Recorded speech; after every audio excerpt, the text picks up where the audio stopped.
Rekayasa lalu lintas menuju kawasan wisata Puncak di Kabupaten Bogor, Jawa Barat seringkali dilakukan sebagai antisipasi horor macet yang menghantui para pengendara, khususnya pada saat libur akhir pekan. Untuk membahas sistem baru yang akan diberlakukan pihak kepolisian di jalur Puncak, sudah bersama dengan saya melalui sambungan telepon ada Ketua Masyarakat Transportasi Indonesia atau MTI Jawa Barat, Sony Sulaksono Wibowo. Pak Sony, selamat siang.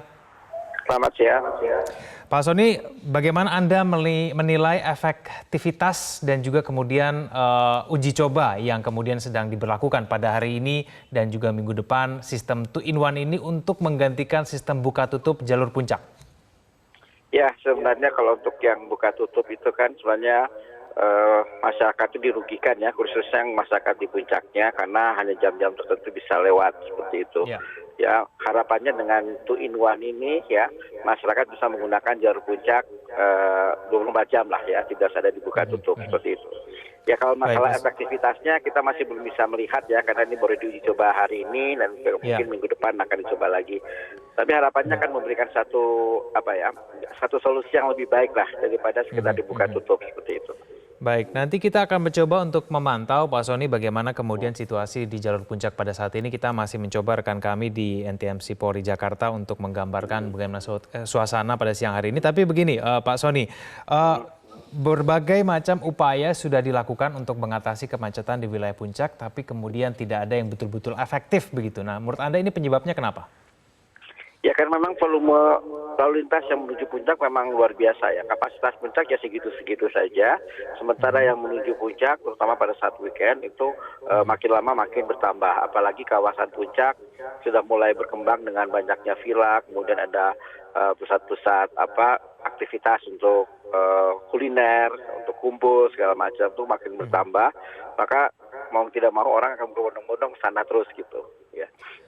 Pak Sony, apakah ada pilihan lain sebetulnya untuk membuat kemacetan di wilayah Puncak ini berkurang khususnya di jalur Puncak? Apakah hanya sistem 2-in-1 saja ataukah kemudian penambahan lajur misalnya atau seperti apa sebetulnya? Ada tidak opsi-opsi lain sebetulnya yang patut dipertimbangkan? Ya, sebenarnya kalau kita lihat mereka yang menuju ke puncak itu memang tujuannya ke puncak ya, bukan lewat puncak gitu. Nah, kalau memang tujuannya ke puncak memang perlu dipikirkan beberapa alternatif selain buka tutup dan juga mungkin 2-in-1. Mungkin salah satu yang dulu pernah ada pemikiran untuk membuka semacam shuttle.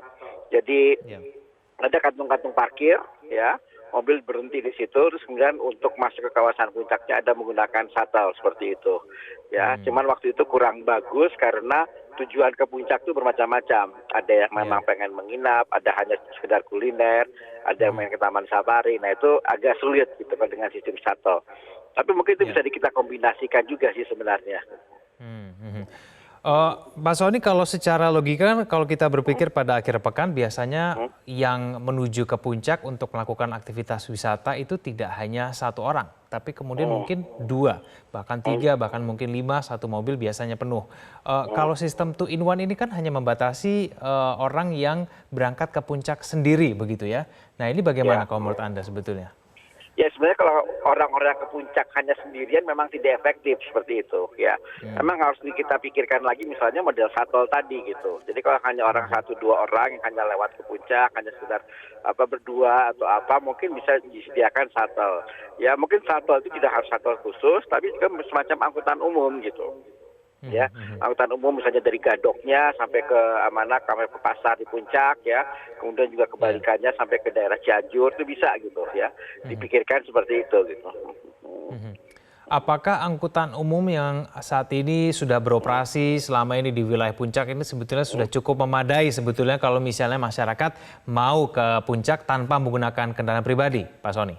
Ya sebenarnya bisa gitu. Jadi mungkin harus ada tambahan terminal dan tempat parkir gitu di kawasan-kawasan tertentu kayak di bawahnya, ya entah itu di Gadoknya, entah itu nanti di daerah pasarnya, nanti kemudian juga nanti daerah taman safari. Nah kayak gitu. Jadi selama ini kan orang kalau nunggu angkot itu kan tidak jelas titiknya di mana, nunggunya seperti apa gitu.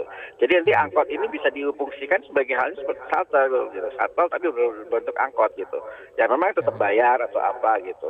Dan mungkin kalau memang itu bisa ya diperbanyak saja jumlah armadanya.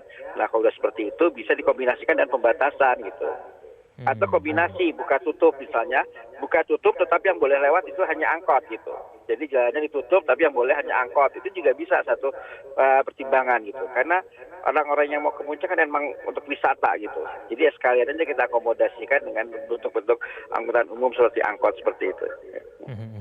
Tapi kalau menurut Anda sendiri sistem buka tutup sendiri sudah sebetulnya sudah cukup efektif atau memang layak diganti sebetulnya, Pak Sony? Ya, buka tutup untuk kondisi-kondisi tertentu memang iya, ya masih bagus. Tetapi kalau untuk kondisi-kondisi emergensi, terutama buat warga sekitarnya, karena kalau untuk buka tutup buat orang yang ingin mengunjungi puncak itu nggak masalah, karena dia tahu jadwalnya seperti apa. Tapi buat warga masyarakat ya, ini agak kesulitan gitu. Ya, dia harus menunggu juga gitu. Harusnya sistem buka tutup ini tidak terkena juga oleh warga sekitar puncak gitu. Ya. Menurut Anda sendiri sebetulnya kendala yang kemudian selama ini terjadi di wilayah puncak sehingga kemudian sistemnya selalu berganti-ganti itu apa? Sehingga belum menemukan sistem yang paling efektif gitu untuk mengatasi kemacetan di sana? Ya, kendala utamanya itu kan volumenya sangat tinggi ya. Dan semua orang berbondong-bondong ke puncak. Memang perlu dipikirkan ya. Jangan sampai orang kalau berbondong-bondong ke puncak itu masing-masing bawa mobil gitu. Ya, mulai dipikirkanlah mobil-mobil dalam volume yang lebih besar ya untuk mengantarkan orang ke puncak gitu. Mungkin bis perlu dipikirkan gitu, model-model mungkin kayak model Transjakarta kita coba ya buat jalur ke puncak khusus untuk weekend gitu misalnya ya seperti itu. Tapi orang-orang sudah mau tidak untuk beralih dari menggunakan kendaraan pribadi ke kendaraan umum kalau nanti kendaraan umumnya disiapkan begitu?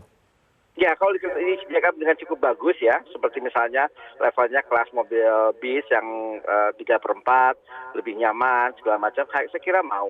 Ya, tapi mungkin kita perlu memiliki juga terminalnya sedemikian rupa sehingga orang bisa memarkirkan mobilnya. Ya, jadi sistemnya itu kayak park and ride. Jadi kita parkirkan mobilnya di satu tempat, nanti orang lanjut ke puncaknya dengan menggunakan bis atau angkutan umum. Ya. Karena kalau misalnya dari rumah langsung naik angkutan umum, mungkin orang masih berpikir 2 kali gitu ya, karena ganti-gantinya repot gitu. Berarti kalau menurut Anda, prediksi Anda akan semakin macet atau enggak nih Pak Sony kalau dengan sistem 2-in-1 ini? 2-in-1 tidak banyak menolong saya kira ya. Tetap nanti memang akan ada kelancaran ya, tetapi nanti akan berevaluasi kan. Selama jumlah volume kendaraan, jumlah mobil pribadinya masih mendominan, saya kira tidak akan sangat efektif untuk menyelesaikan masalah. Seperti hanya dulu buka tutup cukup efektif gitu, tapi lama-lama mulai dikeluhkan oleh warga segala macam gitu. Sama halnya nanti 2-in-1 juga saya kira mungkin cukup efektif ya kelancaran, tapi ini tidak akan bertahan lama karena jumlah mobil yang ke puncak akan terus naik gitu.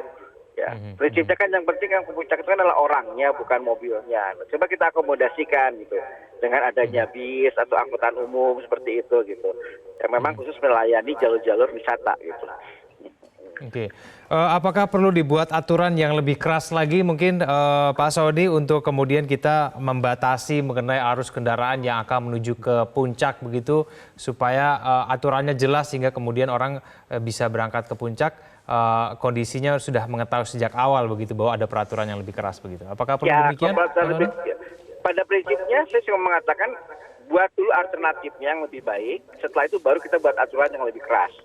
Jadi kalau memang akan dibuat alternatif merupakan shuttle atau misalnya ada bis umum model Transjakarta yang melewati puncak khusus untuk weekend, itu kalau sudah ada baru kita buat terapkan peraturan yang lebih keras gitu terhadap pengguna angkutan pribadi. Misalnya paketnya kita bikin mahal, terus kemudian ada semacam road pricing atau apa gitu ya. Baik, Pak Sony, terima kasih telah bergabung bersama kami di Metro Siang. Sama-sama. Selamat siang.